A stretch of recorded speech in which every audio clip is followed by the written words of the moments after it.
तर सध्या सगळीकडेच छावाची चर्चा होताना दिसते। तर यातून छत्रपती संभाजी महाराजांच्या शौर्याबद्दल सगळ्यांना ठाऊक सुद्धा होते। त्यांनी आपल्या धर्माच्या आणि रयतेच्या रक्षणासाठी आपला जीव सुद्धा पणाला लावला होता। मात्र त्यांच्या मृत्यूनंतर हे स्वराज्य कुणी टिकवलं असा प्रश्न अनेकांना पडतो। तर स्वराज्य रक्षक ताराराणी भोसले यांनी स्वराज्य राखलं, मात्र त्यांच्या पूर्वी सुद्धा शिवबांचा आणखी एक पुत्र या स्वराज्यासाठी धारातीर्थी पडला होता।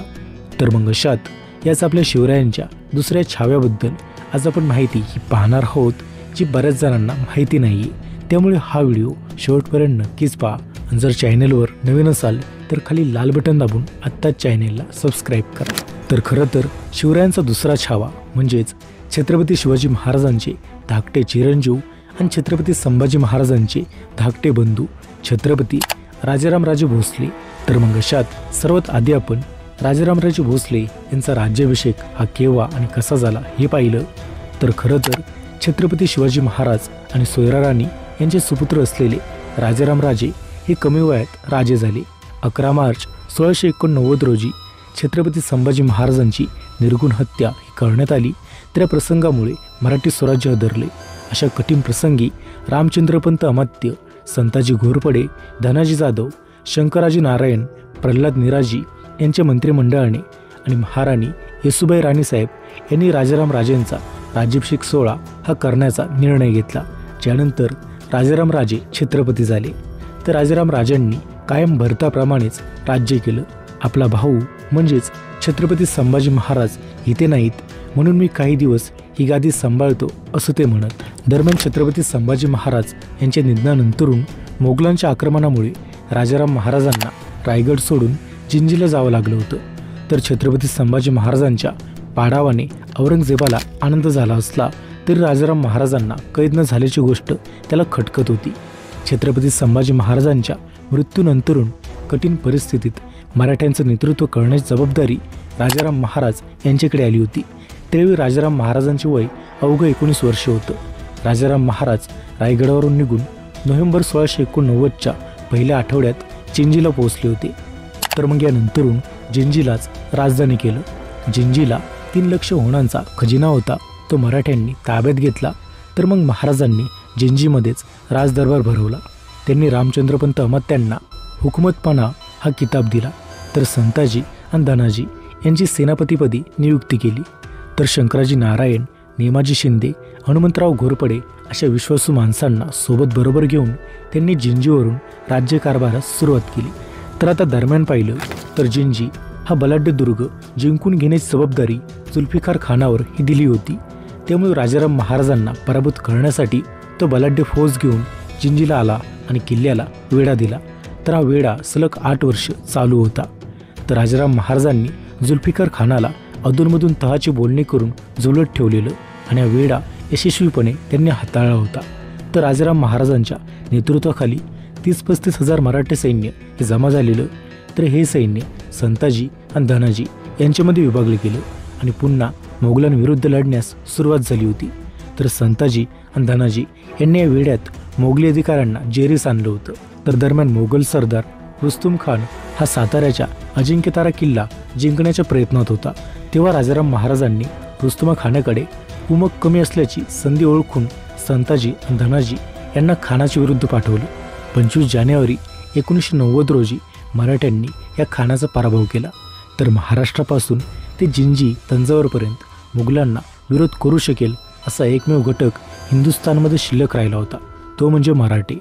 तर औरंगजेब उत्तरेकडील सरदारांकडून पैसे मागत होता, कारण मोगलांच्या सैन्याचे पगार हे थकले होते। एका वर्षात मोगलांकडील बरेच सैन्य, हत्ती, घोडे, उंट, खेचरे ही मारली गेली होती।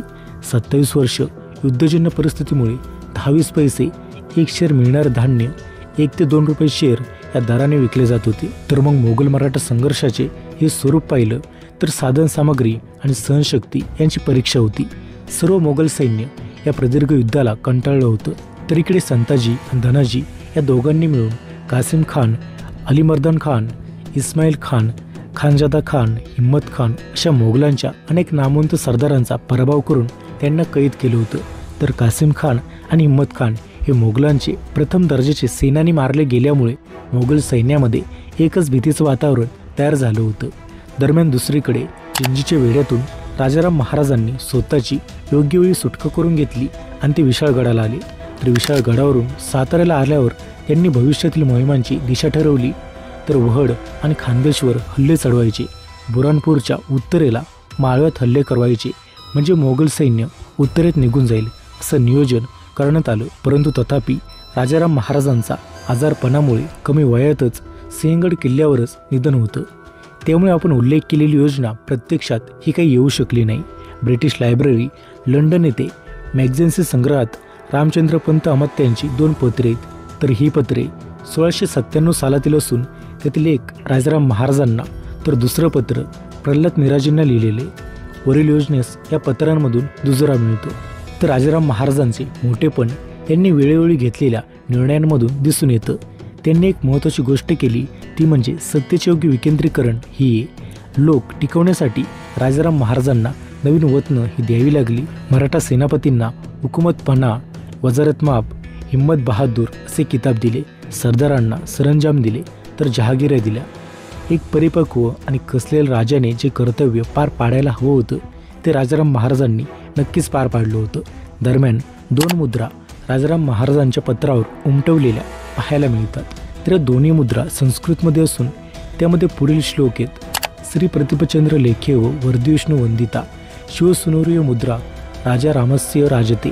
तर याचा आपण अर्थ पाहिला तर प्रतिपदेच्या चंद्राप्रमाणे कलेकलेने वाढत जाणारी, उत्तरोत्तर पौर्णिमेच्या चंद्राप्रमाणे परिपूर्ण होऊन सकळ विश्वाला वंद्य होणारी शिवाजी महाराजांचे पुत्र राजाराम महाराजांची ही मुद्रा लोककल्याणार्थ विराजत आहे असा काही या मुद्रेचा अर्थ होतो।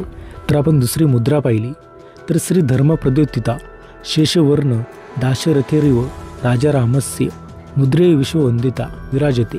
याचा अर्थ पाहिला तर धर्माला उत्तेजन किंवा प्रोत्साहन देणारी, दशरथ पुत्र श्रीरामाप्रमाणे संपूर्ण विश्वाला वंदनीय असणारी राजाराम छत्रपतींची ही मुद्रा शोभत आहे असं काही।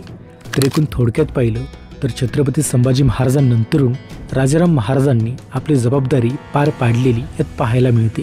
त्यामुळेच बऱ्याच जणांना छत्रपती राजाराम महाराजांबद्दल जास्त माहिती नाही। कमेंट करून नक्कीच सांगा। माहिती आवडल्यास व्हिडिओ लाईक करा आणि अशाच माहितीपूर्वक व्हिडिओसाठी आत्ताच चॅनेलला सबस्क्राईब करा।